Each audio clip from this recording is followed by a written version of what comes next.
Hello, welcome to Varna's kitchen tales. ചൂടുകാലത്ത് ദാഹവും വിശപ്പും ഒക്കെ അകറ്റാൻ പറ്റിയ ഒരു നല്ലൊരു റെസിപ്പിയാണ് ഞാനിപ്പോൾ ഷെയർ ചെയ്യുന്നത്. ഇഫ്താർ പാർട്ടികളിലോ അല്ലെങ്കിൽ വെൽക്കം ഡ്രിങ്ക് ആയിട്ടോ ഒക്കെ നമുക്കിത് സെർവ് ചെയ്യാൻ പറ്റും. ഇപ്പോൾ വീഡിയോ കാണാൻ മറക്കാതെ ലൈക്ക് ചെയ്യുക, സബ്സ്ക്രൈബ് ചെയ്യുക.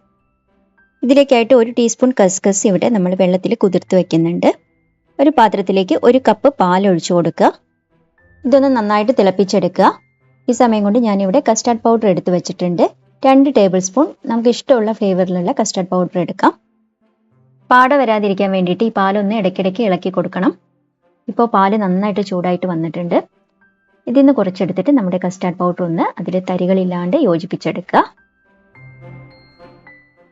സ്മൂത്തായിട്ട് മിക്സ് ചെയ്ത ശേഷം ഇത് നമുക്ക് തിളച്ച് വരുന്ന പാലിലേക്ക് ഒഴിച്ചു കൊടുക്കാം. അതിനുശേഷം ഇതുപോലെ വിസ്കോ എന്തെങ്കിലും വെച്ച് നന്നായിട്ട് ഇളക്കി യോജിപ്പിക്കുക.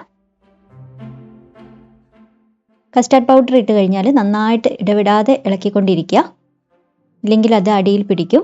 ഇത് ഒരുപാട് നേരമൊന്നും കുറുക്കിയെടുക്കണ്ട. ഒന്നുകൂടി ഒന്ന് തിളച്ച് കഴിഞ്ഞിട്ട് കസ്റ്റാർഡ് പൗഡർ ഒന്ന് കുക്കായി വന്നു കഴിഞ്ഞാൽ നമുക്ക് തീ ഓഫ് ചെയ്യാം. അപ്പോൾ ഇത് തിളച്ച് വരുന്നുണ്ട്. ഈ സമയത്ത് നമുക്ക് തീ ഓഫ് ചെയ്യാം. ഇല്ലെങ്കിൽ ഒരുപാട് കട്ടിയുള്ള ഒരു ഡ്രിങ്ക് ആയിരിക്കും നമുക്ക് കിട്ടുക. നമുക്ക് നല്ല ലൂസായിട്ടാണ് വേണ്ടത്. അതുകൊണ്ട് ഈ സമയമാകുമ്പോൾ നമുക്ക് തീ ഓഫ് ചെയ്യാം. ഒരു അരിപ്പയിലൂടെ നമുക്ക് ഇത് അരിച്ചിട്ട് വേറൊരു ബൗളിലേക്ക് ഒഴിച്ചു കൊടുക്കാം. ചെറിയ ചെറിയ തരികളോ പൊടികളോ ഉണ്ടെങ്കിൽ അതൊന്ന് വിസ്ക് വെച്ചിട്ട് നന്നായിട്ടൊന്ന് അലിയിച്ചു കൊടുക്കുക. 1 കപ്പ് പാലും കൂടെ നമ്മൾ ഇതിലേക്ക് ആഡ് ചെയ്യുന്നുണ്ട്. ഇതെല്ലാം കൂടി നന്നായിട്ടൊന്ന് മിക്സ് ചെയ്തെടുക്കുക. കുറച്ച് നേരം ഒന്ന് തണുക്കാൻ വേണ്ടിയിട്ടൊന്ന് മാറ്റി വയ്ക്കാം. ഇനി ഇതൊരു മിക്സിയുടെ ജാറിലേക്ക് മാറ്റിയിട്ട് 2 സ്കൂപ്പ് ഐസ്ക്രീമും കൂടെ ചേർത്ത് കൊടുക്കുക. സാധാരണ വാനില ഐസ്ക്രീമാണ് ഞാൻ എടുത്തിരിക്കുന്നത്. നിങ്ങൾക്ക് ഇഷ്ടമുള്ളത് എടുക്കാം. ഇതൊന്ന് നന്നായിട്ട് ബ്ലെൻഡ് ചെയ്തെടുക്കുക. മധുരം പോരാന്നുണ്ടെങ്കിൽ കൂടുതൽ ഐസ്ക്രീം ചേർക്കാം, അല്ലെങ്കിൽ പഞ്ചസാര വേണമെങ്കിൽ അതും ചേർക്കാം. അപ്പോൾ ഞാനിത് നന്നായിട്ട് അടിച്ചെടുത്തിട്ടുണ്ട്. ഇതിലേക്ക് നമ്മൾ അവസാനം കുറച്ച് ഫ്രൂട്ട്സ് ഒക്കെ ആഡ് ചെയ്ത് കൊടുക്കുന്നുണ്ട്. അപ്പോൾ അതിൻ്റെ മധുരം കൂടി ആവുമ്പോൾ ഏകദേശം മധുരം പാകമായിരിക്കും. അതുകൊണ്ട് കൂടുതലൊന്നും ആഡ് ചെയ്ത് കൊടുക്കേണ്ട കാര്യം ഉണ്ടാവില്ല. ഇനി ആപ്പിൾസും അനാറും ആണ് ഞാൻ ഇതിലേക്ക് ചേർത്ത് കൊടുക്കുന്നത്. ഓരോന്ന് വീതം 2ഉം എടുക്കുന്നുണ്ട്. ആപ്പിൾസ് കട്ട് ചെയ്ത ഉടനെ തന്നെ ചേർത്ത് കൊടുക്കുക, ഇല്ലെങ്കിൽ അതിൻ്റെ കളർ മാറും.